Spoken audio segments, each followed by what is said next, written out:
vivenciar o Evangelho. Aplicar, porque eu aplico muito bem o Evangelho na vida do João.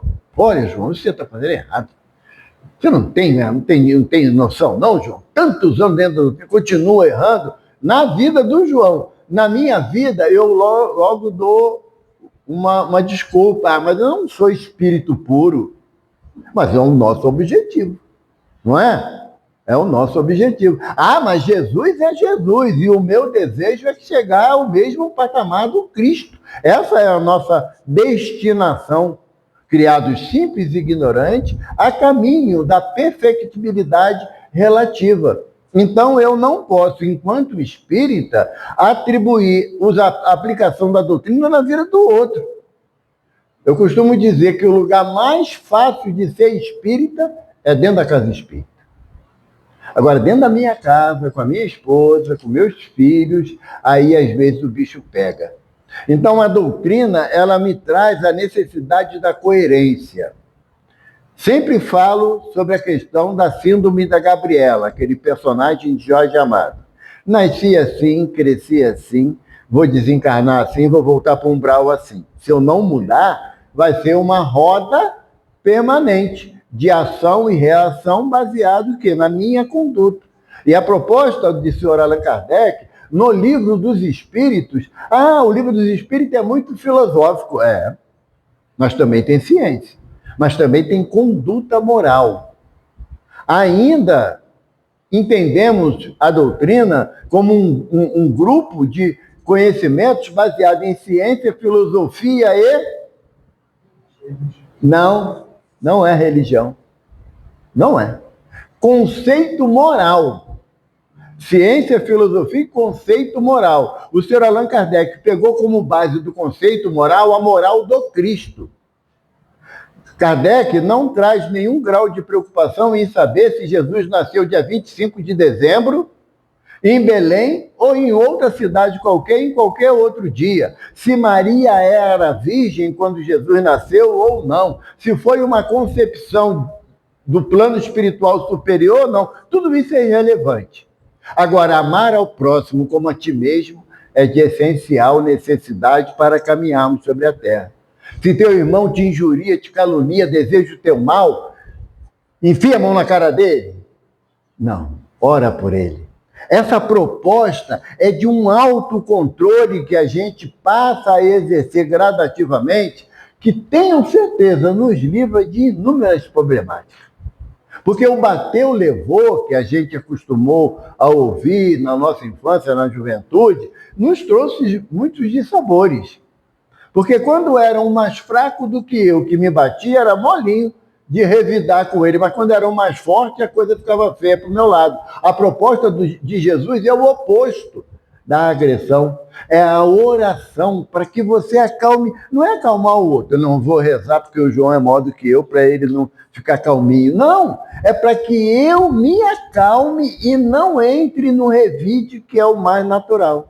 Então, a proposta do senhor Allan Kardec é de nós estudarmos a parte da ciência, que a ciência espírita ela está na lei da natureza, não foge em nada. A filosofia, que é como você vai conceber o entendimento dessa ciência, e o aspecto moral. Nós, latinos, associamos o aspecto moral com o termo religião, que é diferente de religiosidade. A religião, ela deveria funcionar como um meio de religação de nós com a divindade que nós buscamos. A religiosidade é trazer o conceito moral do Evangelho de Jesus para dentro de mim, para a minha vida. Quando a minha esposa fala uma coisa que eu não gosto, e eu entendo que o revide vai dar mais confusão do que harmonia. Quando eu falo alguma coisa para minha esposa que ela não gosta, ela também entender que se ela revidar a palavra mal colocada, nós vamos trazer transtorno para dentro do nosso lar. Isso, marido e mulher, esposa e esposo, companheiro e companheiro, companheira e companheira, em qualquer circunstância do nosso relacionamento, o aspecto moral do Evangelho de Jesus, ela deve nortear a nossa caminhada. Hoje em dia é muito comum você ouvir falar em empatia. Tem que ter empatia com o próximo.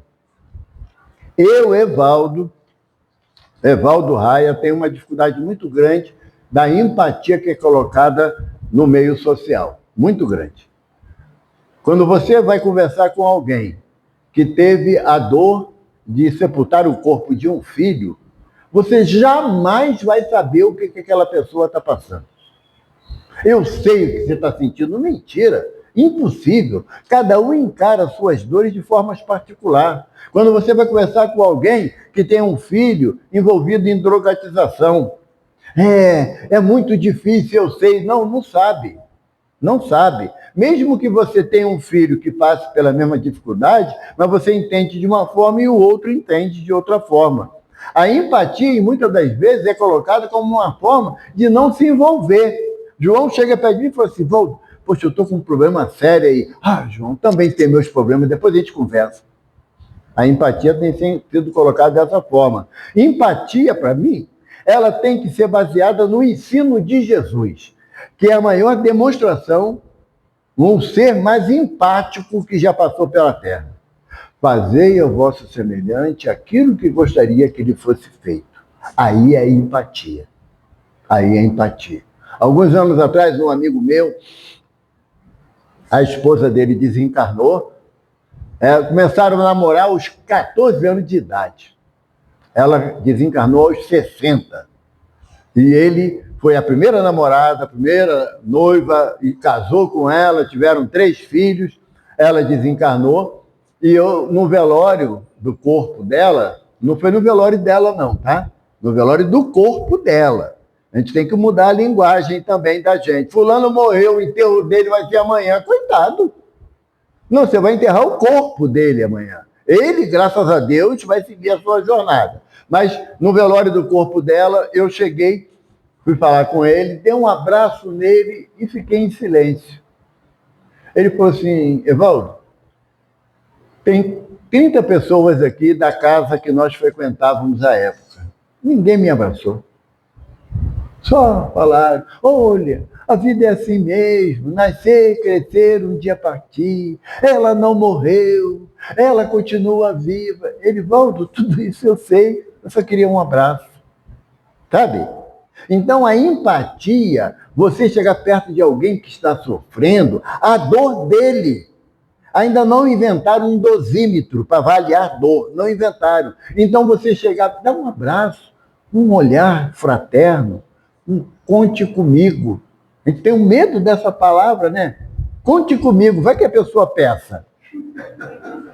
Não é? Desencarnou alguém da família, você, poxa, fulano, conta comigo, 1h da manhã toca o celular. Aí tu olha, não, isso é hora de ligar para alguém, você falou, conte comigo.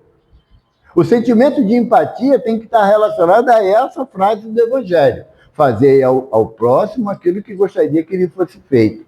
E a proposta da doutrina espírita é o esclarecimento, para que a gente possa ser mais úteis ao próximo dentro de um entendimento real. Quando alguém chega perto de você, Regina, e fala assim, a lei da reencarnação é uma mentira, não existe. Eu vejo, às vezes, espíritas pegando reportagem no Facebook para provar a reencarnação. Olha aqui esse caso aqui, 5 anos de idade, tocando Beethoven. É reencarnação, você precisa ainda de elementos externos para você confirmar que a reencarnação é um fato, ou você tem consciência no teu íntimo que a lei de reencarnação está associada invariavelmente à misericórdia de Deus. Eu não preciso de nenhum elemento provatório da reencarnação. Sinceramente, eu não preciso. Por que, Evaldo? Você já viu vidas passadas? Nem quero. Nem quero saber quem eu fui ontem, porque o resultado de hoje já não me agrada em muitas circunstâncias. Mas o espírito, ele vai atrás do modismo das informações, quando ele esquece que a convicção da doutrina só é alcançada através do estudo que nos levará à prática. A proposta da gente hoje é sobre, lá no capítulo 4, da segunda parte do Livro dos Espíritos, da pluralidade das existências, que é o termo correto. Tá? Que a pluralidade das existências é um dos 5 itens basilares da doutrina, que o senhor Allan Kardec elenca lá no Evangelho segundo o Espiritismo. Ele fala também, primeiro, na introdução do Livro dos Espíritos, fala também na introdução do que é o Espiritismo e na introdução do Evangelho. Deus, causa primária e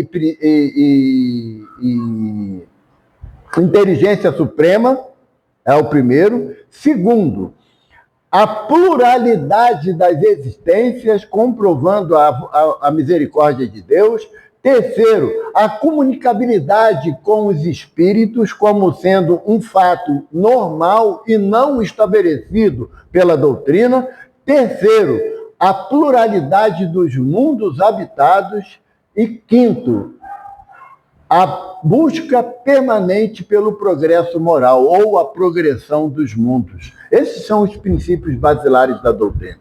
O termo reencarnação vem lá do sânscrito, que é dos nossos irmãos indianos, que representa retornar à carne.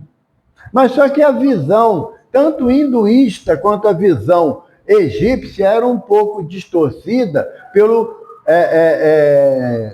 sistema de reencarnação, podendo o espírito reencarnar num corpo de um animal.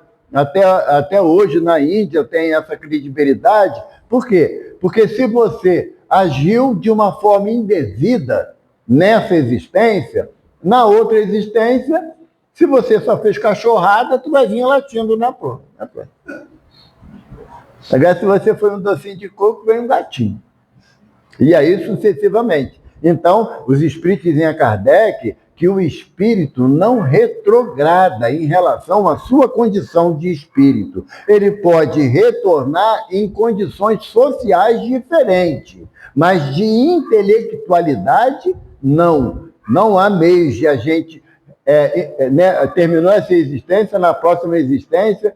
eu gosto muito de canário. Acho o canto bonito, então vou vir canário na próxima. Não há possibilidade disso. Como também é indevido falar que nós já fomos cachorrinho, sabe? Ninguém quis ser barata, né? Mas já fomos bichinho mais agradável. Todo mundo acha que já... na outra existência eu já fui cachorro. Eu sei disso. Não posso ver um osso que eu quero roer.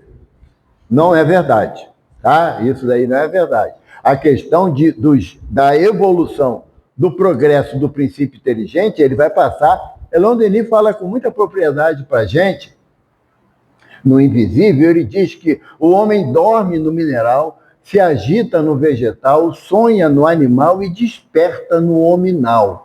O princípio espiritual vai seguindo essa trajetória. Então, a pluralidade das existências é o termo correto quando você fala de múltiplas oportunidades que você tem no plano físico aqui na Terra, que é o nosso caso.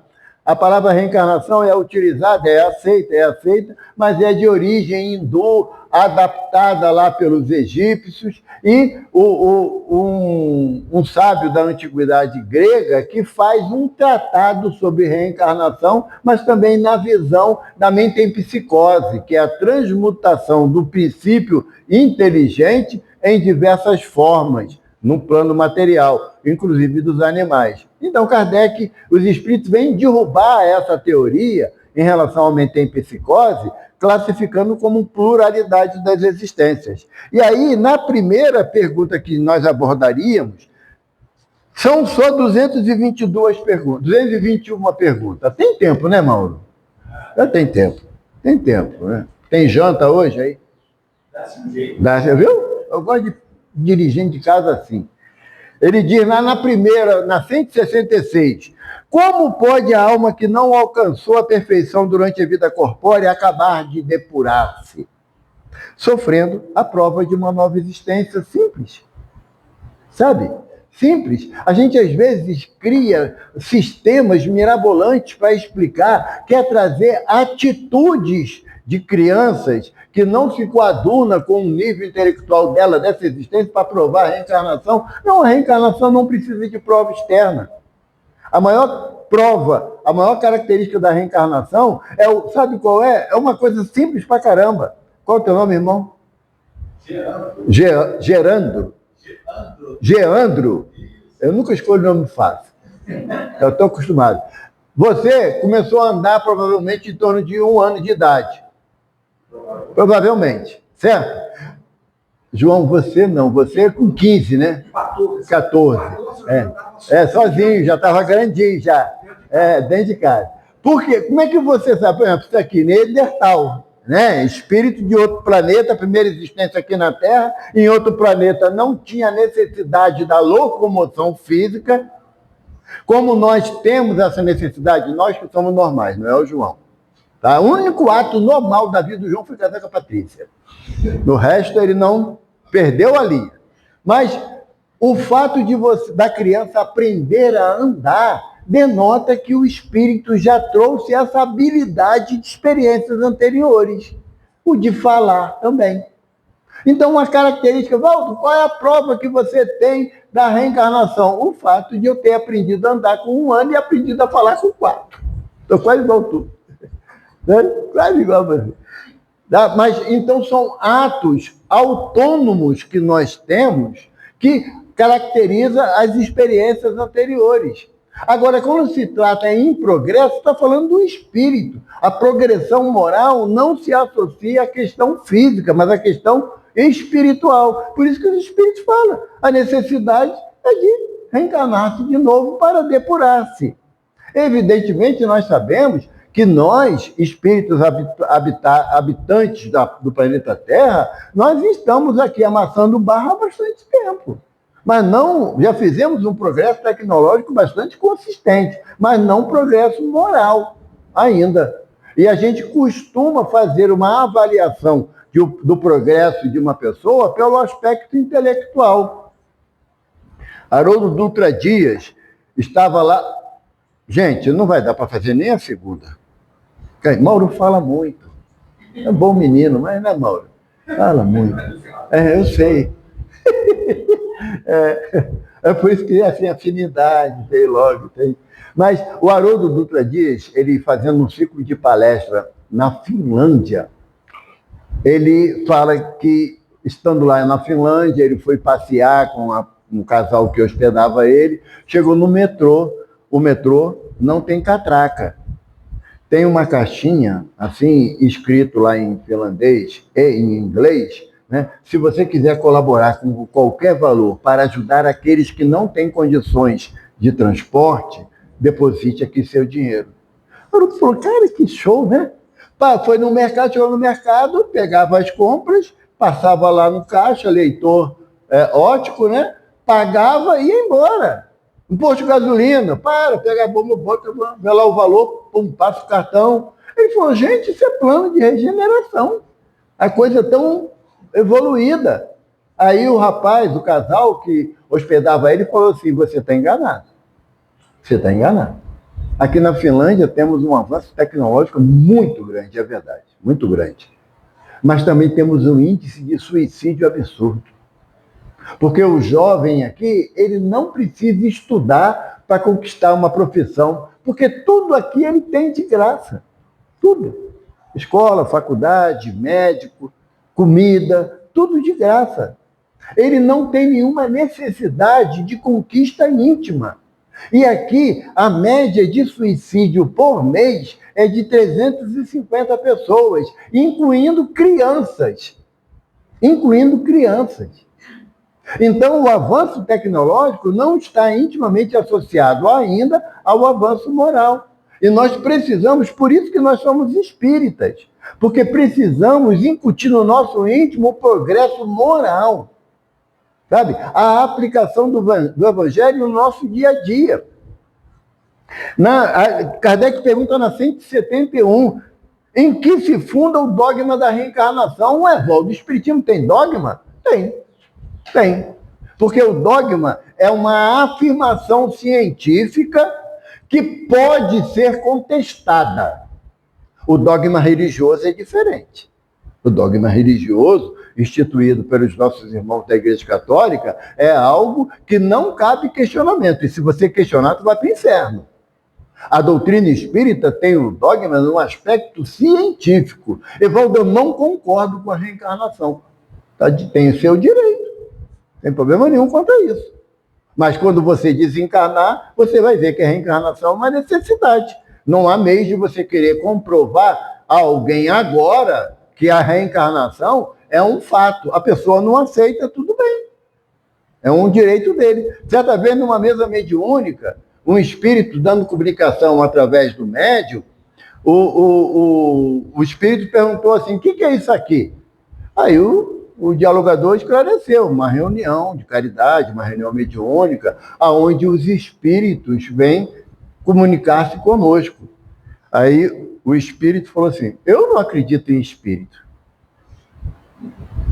O dialogador falou assim, você tem forte motivo para acreditar, no seu tempo. Um espírito se comunicando através de um médium disse que não acreditava no mundo espiritual. Como é que você vai querer provar de uma forma sem que traga trauma para ninguém? Então, a possibilidade do entendimento, ela é gradativa.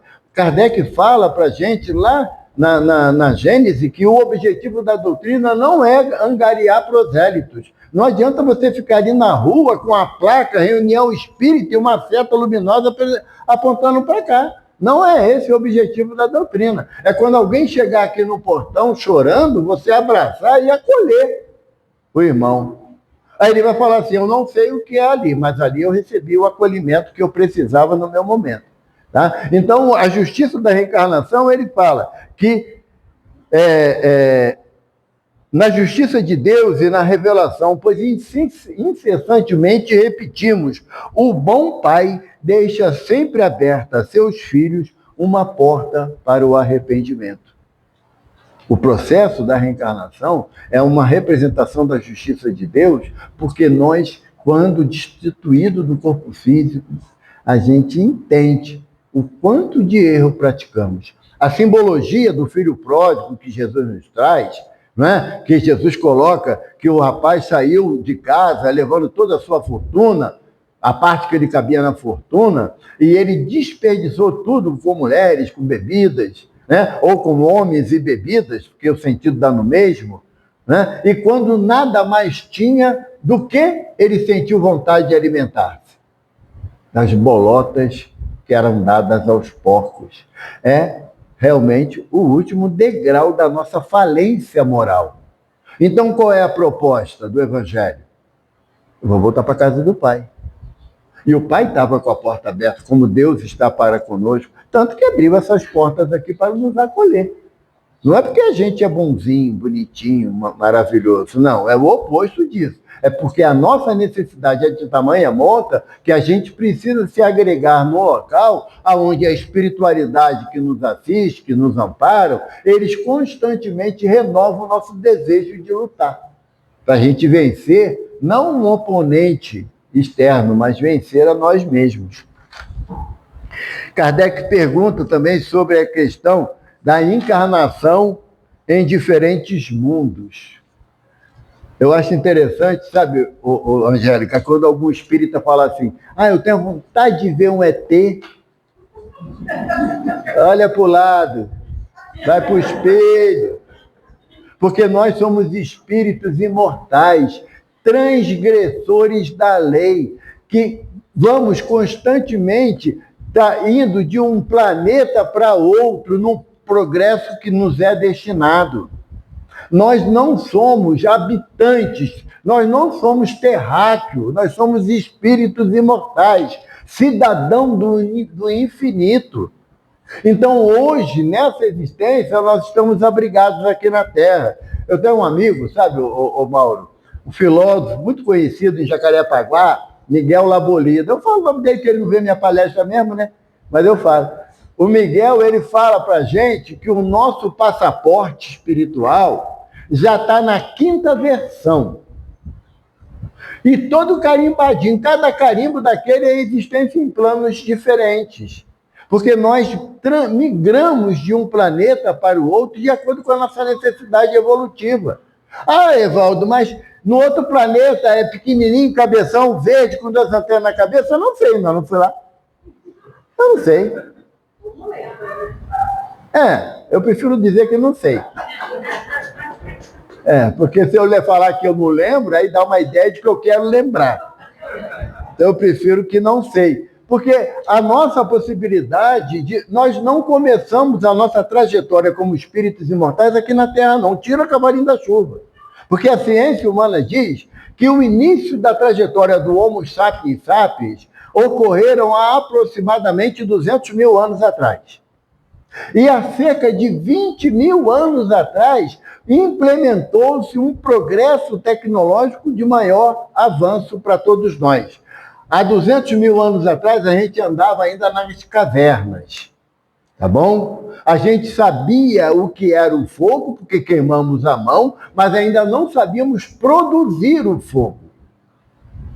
A partir dos 20 mil anos atrás, com o advento do Homo sapiens sapiens, que somos nós, e com a transmigração das almas de outros planos para cá, que aí a gente veio, trazendo o quê? A linguagem, a comunicação verbal, trazendo a ideia de família, de agrupamento, saindo das cavernas e começando a optar, a princípio,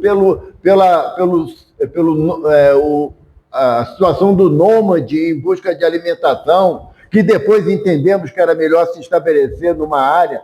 Tudo isso, em 20 mil anos, você está pegando o aparelhinho e falando com o seu amor que está do outro lado do planeta?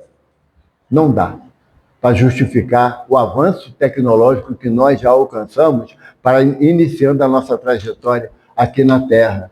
Temos irmãos que iniciam a trajetória aqui na Terra. Não existe ainda no planeta as tribos isoladas, pessoas que ainda não têm sequer a preocupação, porque não existe a maldade da nudez, de cobrir o seu corpo. Entende? Mas nós não. Nós não. A menina, quando sai com uma roupa muito justa, a gente chama ela de oferecida. Se for nossa filha, a gente quer esconder. A filha dos outros é oferecida, mas o olho não sai de cima. Não é? Então, o nosso avanço tecnológico, ele não está acompanhando necessariamente o nosso avanço moral, porque ainda temos inúmeras mazelas morais para tratarmos nesse plano. Aí o Kardec pergunta aos espíritos, mas é possível um espírito ir para outro planeta, ou de outro planeta para cá? Os benfeitores respondem, comumente é o que acontece. Se você aqui na Terra agiu de forma deliberada para a prática do mal, não vão para o inferno, tenha certeza disso. O espírita, para poder criar uma disputa com nossos irmãos católicos e protestantes, criou um umbral, né, como representação do inferno. O umbral é o umbral da porta, é uma passagem e um sentimento íntimo. Quando você odeia, você está numa região de sofrimento. Quem leu o Nosso Lar, o livro Nosso Lar, ou viu o filme Nosso Lar, lembra lá, no último capítulo do nosso... Aliás, o último capítulo do Nosso Lar, Cidadão de Nosso Lar. Ele vai à casa visitar a família, a esposa e os filhos. Chega lá, ele encontra a esposa num novo casamento. E vê o novo marido deitado na sua cama, coberto com o seu lençol e deitado no seu travesseiro. O sentimento dele foi de quê? De raiva. Pelo ciúme. Ao ele sentir a raiva, aonde ele se viu mentalmente?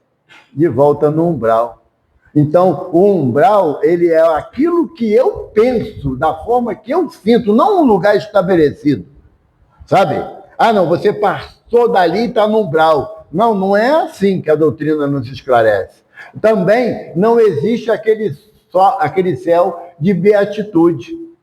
Ah, Beatriz, você não vai ficar sentado numa nuvem tocando violino.